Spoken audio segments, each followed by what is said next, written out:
आज का जो टॉपिक है वो टॉपिक है आपके चैप्टर फेज इक्विलिब्रियम से। हमने इससे पहले केमिकल इक्विलिब्रियम पढ़ा था, जिसमें हमने बहुत सारी चीज़ें पढ़ी, जैसे कौन कौन से फैक्टर है जो क्रिएट इक्विलिब्रियम कांस्टेंट को इफेक्ट करते हैं। हमने लेचेस्टर प्रिंसिपल के बारे में पढ़ा। तो हमारा जो केमिकल इक्विलिब्रियम था वो बेसिकली उतना ही था। अब हमें जो पढ़ना है वो पढ़ना है हमें फेज इक्विलिब्रियम। ये चैप्टर आपका जो फेज इक्विलिब्रियम है ये आपको याद दिलाएगा आपके क्लास 12 के चैप्टर नंबर 1 सॉल्यूशन की, क्योंकि इसमें कुछ लॉ जैसे राउट लॉ और हेनरी लॉ हैं जो उसी चैप्टर से क्या करते हैं, रिलेट करते हैं। सबसे पहले इस चैप्टर में हम पढ़ने वाले हैं फेज इक्विलिब्रियम में क्या, राउट लॉ। राउट ने लॉ दिया था, अब वो क्या लॉ था ये हमें समझना है, लेकिन उस लॉ को समझने से पहले हमें एक शब्द समझना पड़ेगा जो होता है वेपर प्रेशर, क्योंकि वेपर प्रेशर की इसमें बहुत बात आने वाली है और हमें पता होना चाहिए कि वेपर प्रेशर होता क्या है। तो वेपर प्रेशर को समझना होता क्या है। मान लो एक कंटेनर है, क्लोज्ड कंटेनर है, उसमें एक वॉलेटाइल लिक्विड है। क्या लिक्विड है? एक वॉलेटाइल लिक्विड है। अब वॉलेटाइल लिक्विड का मतलब क्या होता है, एक ऐसा लिक्विड जो वेपर्स में कन्वर्ट हो सकता है। ये बात ध्यान देना, वॉलेटाइल लिक्विड का मतलब होता है एक ऐसा लिक्विड जो वेपर्स में कन्वर्ट हो सकता है, उसको हम बोलते हैं क्या, वॉलेटाइल लिक्विड। अब मान लो मैं इसको हीट करना स्टार्ट करता हूँ। हीट करने से क्या होगा, जो लिक्विड है ये वेपर्स में कन्वर्ट हो जाएगा। किस में कन्वर्ट हो जाएगा? वेपर्स में। इस तरीके से ये वेपर्स में कन्वर्ट हो जाएगा। ठीक है, मतलब वो क्या रहा है, जो लिक्विड है ये कन्वर्ट हो रहा है वेपर्स में। तो यहाँ पे क्या है, रेट ऑफ वेपराइजेशन हो रहा है। रेट ऑफ वेपराइजेशन, जो हमारा लिक्विड है वो किस में कन्वर्ट हो रहा है, वेपर्स में। ठीक है, इस तरीके से वेपर्स में कन्वर्ट होगा। लेकिन दिक्कत क्या है, दिक्कत ये है कि कंटेनर है क्लोज्ड, तो वेपर्स बाहर नहीं जा सकते। जितने ज्यादा वेपर्स बन के उतना ज्यादा प्रेशर होगा। अब जितना ज्यादा प्रेशर होगा, हमें पता है जब प्रेशर ज्यादा होता है तो कंडेंसेशन होता है। तो जितना ज्यादा प्रेशर होगा तो एक पॉइंट ऐसा आएगा कि जब ये जो वेपर से वापस से लिक्विड में कन्वर्ट होना शुरू हो जाएंगे, तो इधर से रेट ऑफ कंडेंसेशन शुरू हो जाएगा। Rate of condensation. दोबारा सुनना, हुआ क्या, हमने वॉलेटाइल लिक्विड लिया क्लोज्ड कंटेनर में, उसे हीट करना स्टार्ट किया। हीट करने से क्या हुआ, वॉलेटाइल लिक्विड वेपर्स में कन्वर्ट हुआ। दिक्कत ये आ गई कि वेपर्स को एस्केप करने के लिए जगह नहीं है, क्योंकि क्लोज्ड है कंटेनर। तो हुआ क्या, वेपर्स बनते गए और एक पॉइंट ऐसा है कि वेपर्स इतने ज्यादा बन गए कि इतना ज्यादा प्रेशर हो गया कि हाई प्रेशर की वजह से ये वेपर्स वापस से क्या लिक्विड बनना शुरू कर दिया। तो रेट ऑफ वेपराइजेशन स्टार्टिंग में था, और लेकिन एक पॉइंट के बाद रेट ऑफ कंडेंसेशन भी हो गया। अब दो रेट आपके सामने, हम बात करें फेज इक्विलिब्रियम की, तो एक पॉइंट ऐसा आएगा कि जिस पॉइंट में रेट ऑफ वेपराइजेशन जो है वो बराबर हो जाएगा रेट ऑफ कंडेंसेशन। दोबारा रेट ऑफ वेपराइजेशन बराबर हो जाएगा रेट ऑफ कंडेंसेशन। मतलब जितना वाटर वेपर्स में कन्वर्ट हो रहा होगा उतने ही वेपर्स वाटर में कन्वर्ट होना हो जाएंगे, तो बराबर हो जाएगा। इसी पॉइंट को हम कहते हैं फेज इक्विलिब्रियम, जो कि चैप्टर का नाम है, फेज इक्विलिब्रियम। जब रेट ऑफ वेपराइजेशन बराबर हो जाएगा रेट ऑफ कंडेंसेशन की। पूरी बात समझ आई। हुआ क्या, हमने लिया वॉलेटाइल लिक्विड एक क्लोज्ड कंटेनर में, हीट करना स्टार्ट किया। हीट करने की वजह से क्या हुआ, लिक्विड जो था वो वेपर्स में कन्वर्ट शुरू हो गया, वेपर में कन्वर्ट होना स्टार्ट हो गया। लेकिन दिक्कत आ गई कि वेपर्स जो हमारे कंटेनर था वो था क्लोज्ड, मतलब वेपर एस्केप नहीं कर सकते थे। अब वेपर एस्केप नहीं कर सकते थे तो इसकी वजह से दिक्कत आई कि जब वेपर एस्केप नहीं कर पाए तो इतना ज्यादा प्रेशर हो गया कि वापस से वेपर्स का हो गए, वापस से लिक्विड होने स्टार्ट हो गए। तो रेट ऑफ वेपरेशन स्टार्टिंग हो रहा था, फिर एक पॉइंट बाद रेट ऑफ कंडेंसेशन भी स्टार्ट हो गया, और एक पॉइंट ऐसा आया कि जब रेट ऑफ वेपरेशन बराबर हो गया रेट ऑफ कंडेंसेशन के, दोनों चीज क्या हो गई, बराबर हो गई। इसी पॉइंट को कहते हैं क्या, फेज इक्विलिब्रियम। अब इस पॉइंट इतना करने के मतलब क्या हुआ, ध्यान से सुनना। हमें पता है ये हमारा वाटर का लिक्विड है, वाटर लिक्विड का सरफेस है, पॉइंट ये जो फर्स्ट वाला सरफेस है, इसके ऊपर है वेपर्स। क्या है, वेपर्स। अब हमें पता है जो वेपर्स होते हैं वो लगाते हैं प्रेशर। क्या लगाते हैं, प्रेशर लगाते हैं। एटमॉस्फेरिक प्रेशर भी हम पे लगता है, जो भी वेपर्स होते हैं वो क्या लगाते हैं, प्रेशर लगाते हैं। तो इस इक्विलिब्रियम की कंडीशन पे, इस इक्विलिब्रियम की जब rate of vaporisation rate of condensation ये बराबर हो, तब और टाइम की बात नहीं कर रहे, हम बात कर रहे हैं फेज इक्विलिब्रियम की कंडीशन पे, ये जो क्या है, वेपर है और ये जो लिक्विड है, इसके सरफेस पे जितना प्रेशर लगाते हैं, दोबारा सुनना, किस पॉइंट में, in the point of phase equilibrium की कंडीशन पे, जब rate of vaporisation rate of condensation के बराबर हो जाता है, उस पॉइंट में वाटर लिक्विड के सरफेस में जो लिक्विड के वेपर से जो प्रेशर लगाते हैं उसी प्रेशर को वेपर प्रेशर कहा जाता है। और पॉइंट में नहीं कहा जाता, ऐसा नहीं कि हम पहले बात में कहते नहीं, वेपर प्रेशर उसी पॉइंट पे आ जाएगा जब इक्विलिब्रियम अटेन हो जाएगा। इक्विलिब्रियम अटेन होने के बाद लिक्विड के सरफेस पे लिक्विड के जो वेपर्स है वो प्रेशर लगाते हैं, उसको कहते हैं वेपर्स प्रेशर खास। ठीक है, तो अगर इसको इस कहानी को लिखना है तो इसको लिखा जा सकता है when a volatile liquid is heated in a closed container, अभी हम ये लिख रहे हैं, जो स्टोरी थी बताइए इस बारे में लिख रहे हैं। when a volatile liquid heated in a closed container, its start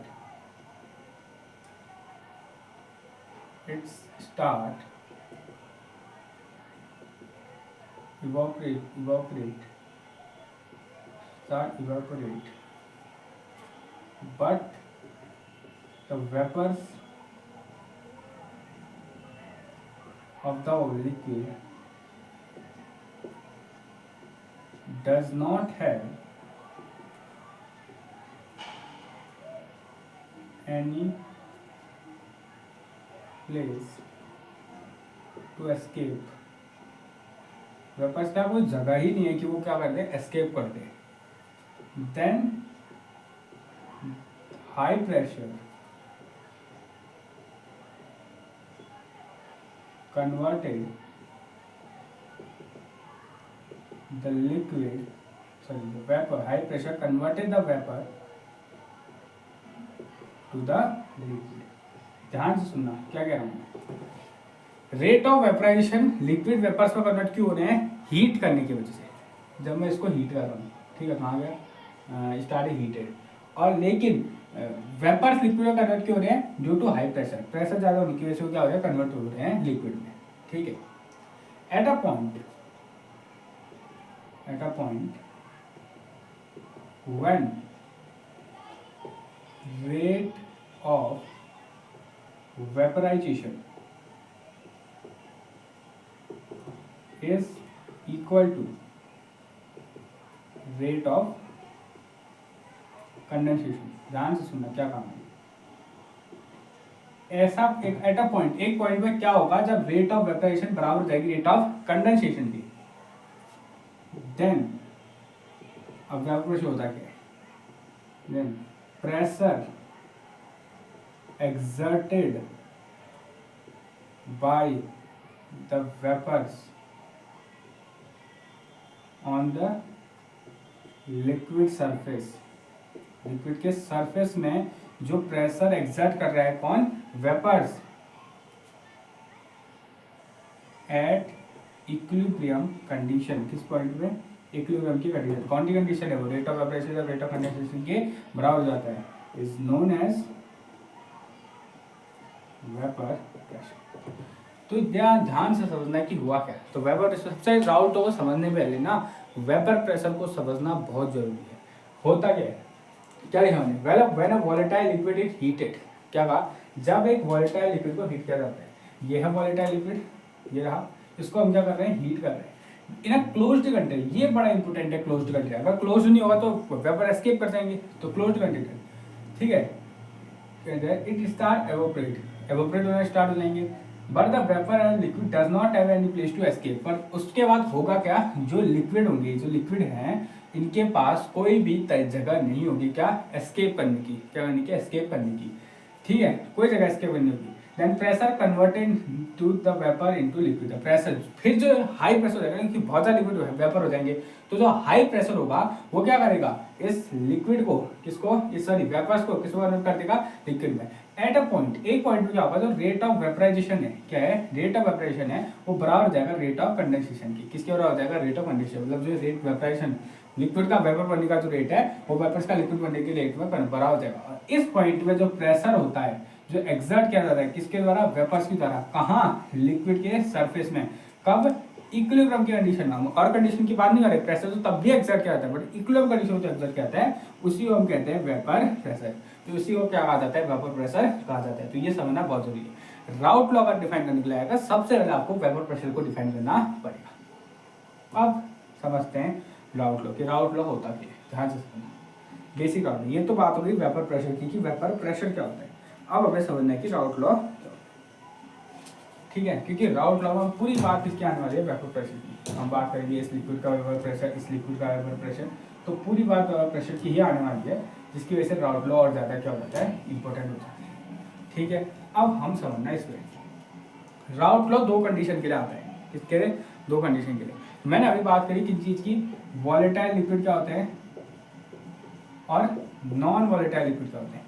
volatile ऐसे लिक्विड होते हैं जो कि जिनके वेपर्स बन सकते हैं, जिनके वेपर्स बन सकते हैं, और नॉन वॉलेटाइल ऐसे लिक्विड होते हैं जिनके वेपर्स नहीं बन सकते, जिनके वेपर्स नहीं बन सकते। ये ध्यान देना, वॉलेटाइल लिक्विड जिनके वेपर बन सकते हैं, नॉन वॉलेटाइल लिक्विड जिनके वेपर नहीं बन सकते। ये बात समझ में आनी चाहिए। तो अब राउट लॉ दोनों के लिए पढ़ना है, वॉलेटाइल के लिए भी, नॉन वॉलेटाइल के लिए। बेसिक राउट लॉ समझना। राउट लॉ क्या कहते हैं, राउट लॉ बस एक रिलेशन देता है, किस चीज़ में रिलेशन देता है, मान लो समझो, ध्यान को समझना। राउट लॉ का क्या है, राउट लॉ बेसिक जो है वो एक रिलेशन है किसी दो चीज़ों की। जब वो दो चीज़ क्या है, अब वो होता क्या है, ये होता है, ध्यान से सुनना। अकॉर्डिंग राउट लॉ ये किसके लिए, ये है तुम्हारे वॉलेटाइल लिक्विड के लिए। किसके लिए, वॉलेटाइल लिक्विड के लिए। अब समझना है क्या, मान लो मेरे पास दो कंटेनर है। कितने कंटेनर, दो। कंटेनर ए में ए लिक्विड ए है, कंटेनर बी में लिक्विड बी, और दोनों के दोनों क्या है, वॉलेटाइल है। लिक्विड ए भी वॉलेटाइल है और बी, दोनों कैसे हैं, वॉलेटाइल हैं। पहली बात तो समझना, वॉलेटाइल मतलब दोनों को अगर हम गर्म करेंगे दोनों के वेपर्स बनेंगे। तो मैंने ए को गर्म करना स्टार्ट किया, ए के वेपर्स बने, बी को गर्म करना स्टार्ट किया, बी के वेपर्स भी बने। कुछ समय बाद इक्विलिब्रियम अटेन हो जाएगा, rate of evaporation rate of condensation के बराबर हो जाएगा। उस पॉइंट में जो ये ए के वेपर्स हैं, ये ए में कितना प्रेशर लगा रहे होंगे, तो इसको मैंने कह दिया पी नॉट ए। क्या कह दिया, पी नॉट ए। प्रेशर को पीछे दिखाया, ए के प्रेशर है तो ए में दिखाया, और नॉट इसलिए लगाया, ये ध्यान देना, पी नॉट ए का मतलब जो ये ए का वेपर प्रेशर, ये जो प्रेशर लगा रही है प्योर में, मतलब ये प्योर ए का सॉल्यूशन है, इसमें कोई मिक्सचर नहीं है। पी नॉट ए क्या है, वेपर प्रेशर है, कब, प्योर ए का। किसका, प्योर ए का वेपर प्रेशर है। और ऐसे ही ये बी है, इसको बी को हमने इवेपोरेट किया, बी के वेपर्स बने, बी के वेपर्स ने भी इक्विलिब्रियम की कंडीशन अटेन की होगी, और उस टाइम पे बी के जो वेपर्स है, बी के सरफेस में कितना प्रेशर लगा रहे होंगे, मैंने इसे कह दिया पी नॉट बी कह दिया। कितना कह दिया, पी नॉट बी कह दिया। ठीक है, अब नॉट पी नॉट ए, और अगर मैं बात करूँ किसकी, पी नॉट बी की, ये है pure vapour pressure of A and B. A and B का क्या है, प्योर वेपर प्रेशर। प्योर मतलब कोई मिक्सचर नहीं है इसमें, ए के साथ अलावा कुछ नहीं है, सिर्फ ए ही ए है, इसमें बी ही बी है। फिर मैंने क्या किया, ए और बी को मिक्स कर दिया। क्या कर दिया, ए और बी को मिक्स कर दिया, मिक्स किया, इसको इवेपोरेट करना शुरू किया। अब क्या हुआ, मिक्सचर अब हमने इवेपोरेट किया तो हुआ क्या, इसके ही वेपर्स बने होंगे। इसमें भी एक पॉइंट ऐसा आया होगा कि a rate of evaporation rate of condensation के बराबर हो जाएगा। फिर जो ए और बी के मिक्सचर के वेपर्स हैं, वेपर्स के मिक्सचर हैं, और ए और बी के लिक्विड में क्या लगा रहे होंगे, प्रेशर लगा रहे होंगे। इस प्रेशर में क्या होगा, ध्यान सुनना, इसमें ए भी है, इसमें बी भी है। जब मैंने हीट क्या होगा तो ए के वेपर्स भी बनेंगे और बी के वेपर्स भी बनेंगे। ए के वेपर्स अलग फोर्स अपना प्रेशर लगा रहे होंगे और बी के वेपर अलग लगा रहे होंगे। तो मैंने ए के वेपर प्रेशर को दिया पी ए। पी नॉट ए नहीं कहा मैंने, क्यों नहीं कहा, क्योंकि ये प्योर थोड़ी सॉल्वेंट, ये तो सॉल्यूशन जो है, ये तो सॉल्यूशन है, ये प्योर नहीं है, तो इसमें मैंने पी ए का। और जो बी के वेपर्स होंगे, वो बी के वेपर्स जो प्रेशर लगा रहे होंगे उसको मैंने पी बी कह दिया। किसको कह दिया, पी बी। तो यहाँ पे पी ए और जो पी बी है वो पार्शियल वेपर प्रेशर है। पार्शियल मतलब पार्शियल मतलब होता है जब हम ए और बी को मिक्स करते हैं, तब जब हम उसे हीट करके जो ए और बी के मिक्सचर वेपर बनते हैं उसको हम कहते हैं, उसमें जो प्रेशर होता है उसको हम कहते हैं पार्शियल वेपर प्रेशर। ये शब्द सुना होगा, एंट्रोपी जब हमने पढ़ी थी मिक्सिंग ऑफ गैस, उस टाइम पे आया था। ठीक है, तो ध्यान देना, दो चीज़ ये ध्यान देना। पहली चीज़, अगर प्योर है ए सॉल्यूशन, जो लिक्विड है ए प्योर लिक्विड है, तो उसका जो प्रेशर होगा, वेपर प्रेशर होगा, उसे पी नॉट ए से दिखाएंगे। ऐसे बी भी यहाँ प्योर था, इसका वेपर प्रेशर मैंने पी नॉट बी से दिखाया। बट जब मैंने मिक्स कर दिया, अब मिक्सचर हो गया, अब प्योर नहीं है, प्योर नहीं है तो इसमें नॉट नहीं लगाया है। जो इसके वेपर्स होंगे इसमें कुछ ए होंगे, कुछ बी होंगे। ए जो प्रेशर लगाएंगे वो पी ए, बी जो प्रेशर लगाएंगे बी बी। तो अगर मैं कहूँगी सॉल्यूशन में टोटल वेपर प्रेशर कितना लग रहा है, पी टी, पूरी टोटल कितना लग रहा है, तो ए का वेपर प्रेशर पार्शियल वाला प्लस बी का वेपर प्रेशर पार्शियल वाले के बराबर होगा। ठीक है, मान लेते हैं। अब राउट लॉ क्या कहता है, राउट लॉ रिलेशन देता है। क्या देता है, रिलेशन। राउट लॉ रिलेशन देता है इसके बीच में, ये जो प्योर वेपर प्रेशर है और ये जो पार्शियल वेपर प्रेशर है, इनके बीच में एक रिलेशन देता है कि अगर तुम किसी दो सॉल्यूशन के प्योर वेपर प्रेशर तुमने निकाला, फिर तुमने उसे मिक्स किया और उसमें अगर पार्शियल वेपर प्रेशर निकाला, तो उन दोनों में क्या रिलेशन है। प्योर में और पार्शियल में क्या रिलेशन आता है ये देता है। तो राउट लॉ को समझना according to Raoult law in a binary solution. Binary मतलब जब हम दो लिक्विड को सॉल्व करें, बाइनरी मतलब दो होता है ना, तो हम जब दो लिक्विड को मिक्स करते हैं तो उनका बाइनरी सॉल्यूशन किसका binary solution of two volatile liquid, दो वॉलेटाइल लिक्विड का, ये इंपॉर्टेंट है। वॉलेटाइल मतलब जिनके वेपर प्रेशर बन सकते हैं एट इक्विलिब्रियम कंडीशन। किस कंडीशन में? इक्विलिब्रियम कंडीशन, क्योंकि एक बार इक्विलिब्रियम कंडीशन अटेन होगी rate of evaporation rate of condensation के बराबर होगा ही। ठीक है, क्या कहता है Raoult law? Partial pressure of individual volatile liquid, ये जो पार्शियल प्रेशर है इनके इंडिविजुअल वॉलेटाइल लिक्विड, ए का पार्शियल प्रेशर बी का पार्शियल प्रेशर क्या विल बी इक्वल टू, बराबर होगा, किसके बराबर होगा? प्रोडक्ट, क्या प्रोडक्ट के, किस चीज के?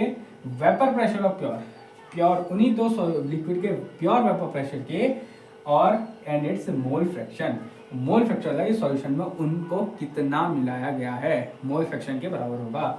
दोबारा सुनना, राउट ने क्या कहा? इन अ बाइनरी सॉल्यूशन, किसी भी बाइनरी सॉल्यूशन में क्या दो वोलेटाइल लिक्विड को जब इक्विलिब्रियम कंडीशन में मिलाया जाता है तो उनका जो पार्शियल प्रेशर होता है, इंडिविजुअल वोलेटाइल लिक्विड का जो पार्शियल प्रेशर होता है वो बराबर होता है किसके? प्रोडक्ट के। किसके प्रोडक्ट के? इनके प्योर वेपर प्रेशर और इनके मोल फ्रैक्शन के। कितना मोल फ्रैक्शन मिलाया गया है?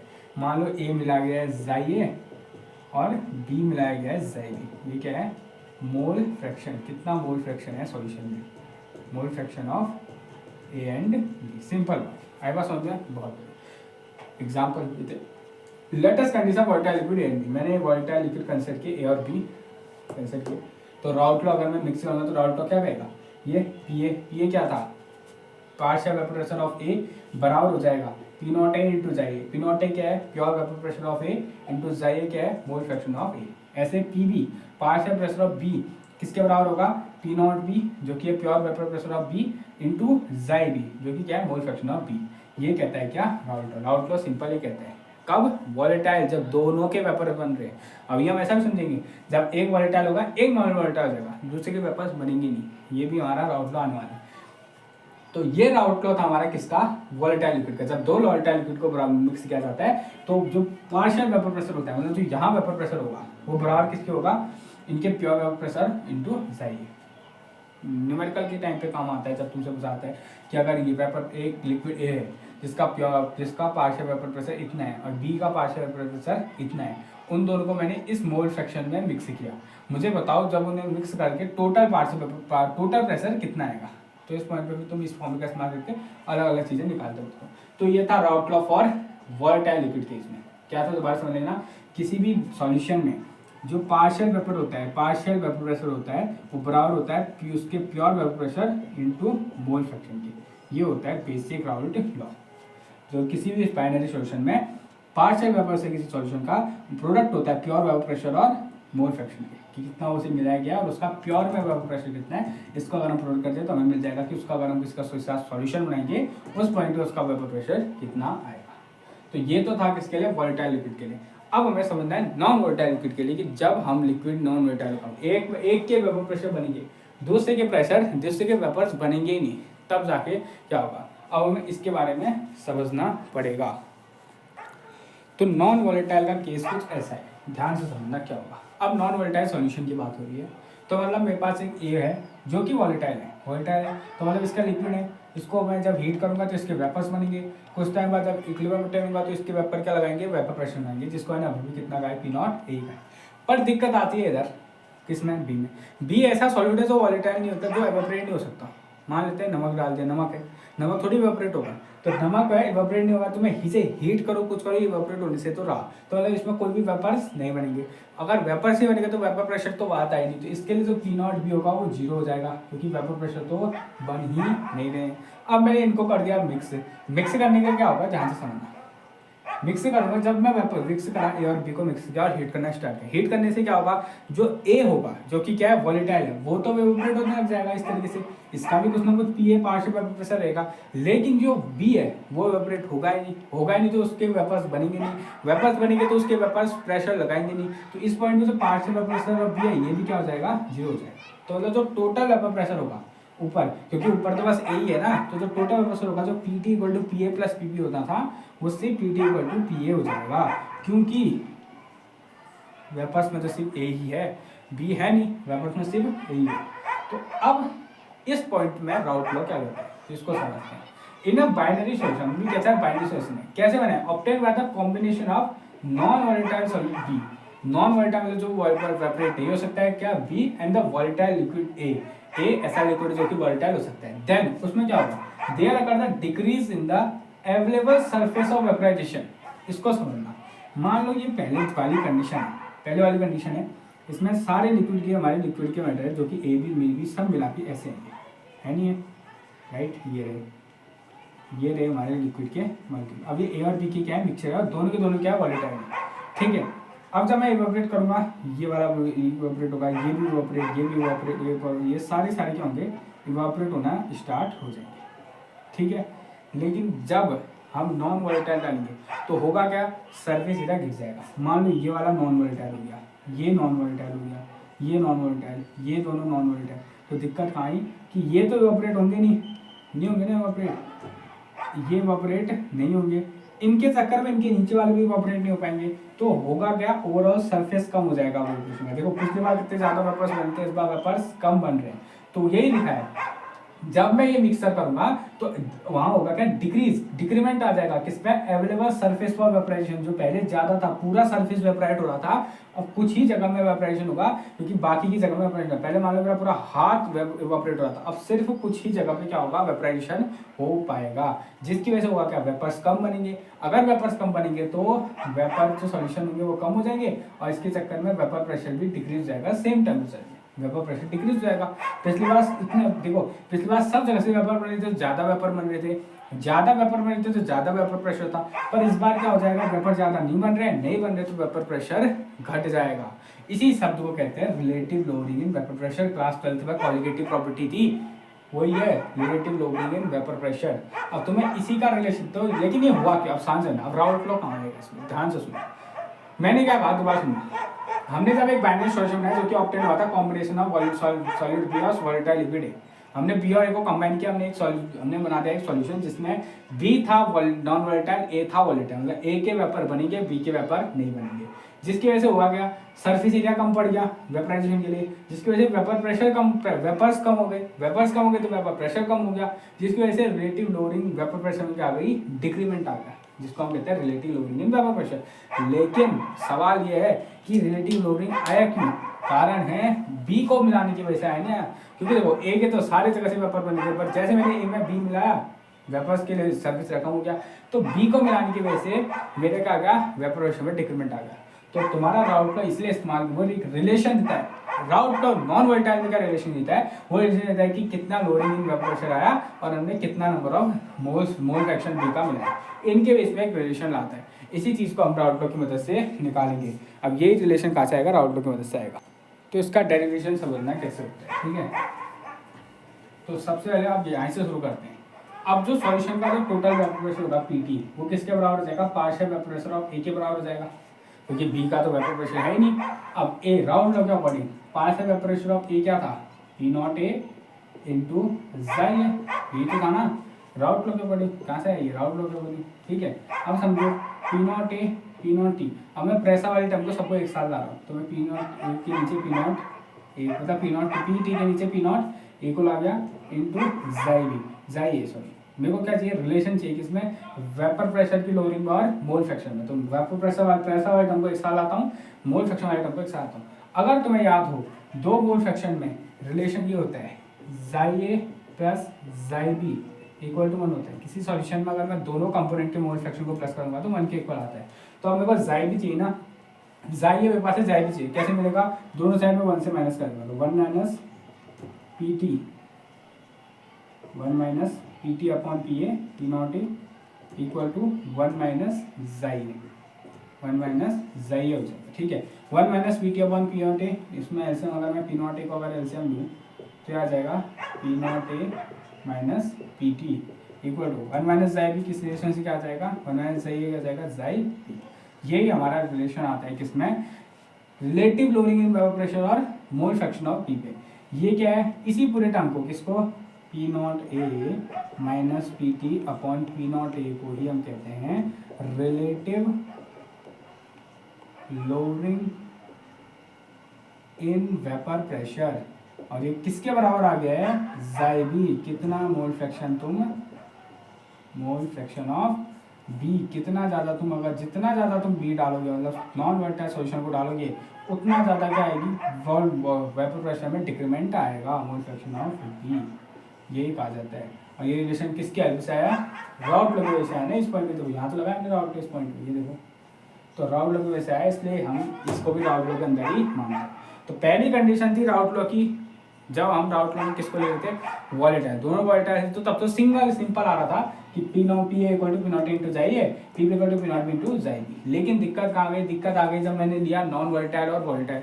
वॉलेटाइल तो ठीक है वेपर बना रहे, नॉन वॉलेटाइल वेपर नहीं बना रहे। अब वो क्या कर रहे हैं, सरफेस ढक दे रहे हैं, सरफेस ढकने की वजह से वेपर कम बन रहे हैं, वेपर कम बन रहे हैं, तो इक्विलिब्रियम की स्टेट में आने तक वेपर प्रेशर कम होता रहे। अब वेपर प्रेशर कम क्यों हो रहे हैं, बी को मिला रहे हैं ना, तो फिर राहुल ने कहा कि मैं तुम्हें एक रिलेशन दे दूंगा किसके बीच, lowering, relative lowering vapour pressure में और बी को मिलाने के मोल फ्रैक्शन में। तो इस तरीके से हमने बोला, देखो हमने डेरिवेशन कैसे की, हमें पता है ना कि आप टोटल प्रेशर सिर्फ ए के प्रेशर में डिपेंड करेगा, क्योंकि बी का तो प्रेशर ही नहीं है, तो P T equal to P A, P को मैंने राउंड में से पी नॉट इंटू जाइएगा। अब मेरे को चाहिए था प्रेशर में और मोल फ्रैक्शन में, तो प्रेशर वाले टर्म एक साथ आया, मोल फ्रैक्शन वही रखा। अब मेरे पास मोल फ्रैक्शन ए का, उनको चाहिए पी का, मेरे को रेशो पता था जाइए प्लस जाइए इक्वल टू 1, तो मैंने 2 से माइनस कर दिया। इस तरह ऐसा भी कि ये आया, जिसको हम कहते हैं, इसी टर्म को हम कहते हैं रिलेटिव लोअरिंग वेपर प्रेशर, उस तरह आ गया Z। तो सॉरी, जितना ज़्यादा तुम मोल फ्रैक्शन बी का बढ़ाओगे उतना ज़्यादा तुम्हारी वेपर प्रेशर कर सकते। तो ये था राउट लॉ। अगर आपसे आएगा कि राउट लॉ को समझाओ, तो आपको पूरा यहाँ तक, लास्ट यहाँ तक समझाना पड़ेगा, ठीक है। शुरुआत करेंगे वेपर प्रेशर से, फिर Raoult law for volatile, Raoult for non volatile, कब, जब 15 मार्क्स में आएगा। लेकिन अगर सिर्फ आया राउट लॉ फॉर, सिर्फ राउट लॉ अगर 6 मार्क्स में आए, तो स्टार्टिंग का वेपर प्रेशर समझाने की जरूरत नहीं है, direct Raoult law for volatile, Raoult law for non volatile समझाने। अगर 3 मार्क्स में आए, सिर्फ बताया Raoult law for volatile liquid, तो सिर्फ पिछला वाला, या Raoult law for non volatile liquid ये वाला, यही आ गया कि defined relative lowering in vapour pressure, ये चीज़, ये टर्म, ये भी तो राउट लॉ के अंदर ही है, तो इसको तुम यहाँ से समझा, ठीक है। तो ये तो था आपका राउट लॉ। अगले लेक्चर में हम पढ़ेंगे हेनरी लॉ, और उसके बाद में बहुत सारी चीज़ें पढ़नी है, फेज डायग्राम पढ़ने, बहुत सारी पढ़नी है। तो ये बहुत ही इंपॉर्टेंट है, इस बार आने के चांस सबसे ज़्यादा है, ठीक है। तो पढ़ के आना, और लाइक करना, शेयर करना, सब्सक्राइब करना। आज लेक्चर इतने, मिलता है लेक्चर में। जय हिंद, जय भारत।